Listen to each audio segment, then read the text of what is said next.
అహ్మదాబాద్ విమాన ప్రమాద దర్యాప్తు నేపథ్యంలో ప్రస్తుతం ఒక అంశంపైన డిబేట్ జరుగుతోంది. అదేంటంటే కాక్పిట్లో కెమెరాస్ ఎందుకు ఉండకూడదు అని. ఎందుకంటే ఈ విమాన ప్రమాద దర్యాప్తులో ఈ కాక్పిట్ వాయిస్ రికార్డర్లో ఉండే ఆడియో ఆధారంగా దర్యాప్తు చేస్తున్నారు.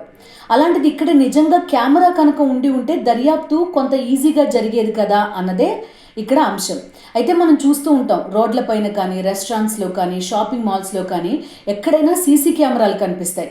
ఏదైనా క్రైమ్ ఇన్వెస్టిగేట్ చేయాలంటే పోలీసులు తీసుకునేది కూడా సీసీ కెమెరా ఫుటేజ్. దాని ఆధారంగానే క్రైమ్ దర్యాప్తు ఈజీ అవుతుంది.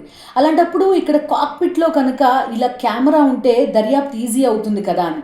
అయితే యుఎస్లో ఉన్న చాలా పైలట్ అసోసియేషన్స్ ఏమంటాయంటే ఇది తమ ప్రైవసీకి భంగం కలిగిస్తుంది అనేది ఒక పాయింట్. అయితే ఏదైనా క్లిష్ట సమయాల్లో మేము నిర్ణయం తీసుకోవాల్సి వచ్చినప్పుడు ఇలా కెమెరాలు ఉంటే మాకు చాలా ఇబ్బందిగా ఉంటుంది, సరైన నిర్ణయం తీసుకోలేం అనేది వాదన.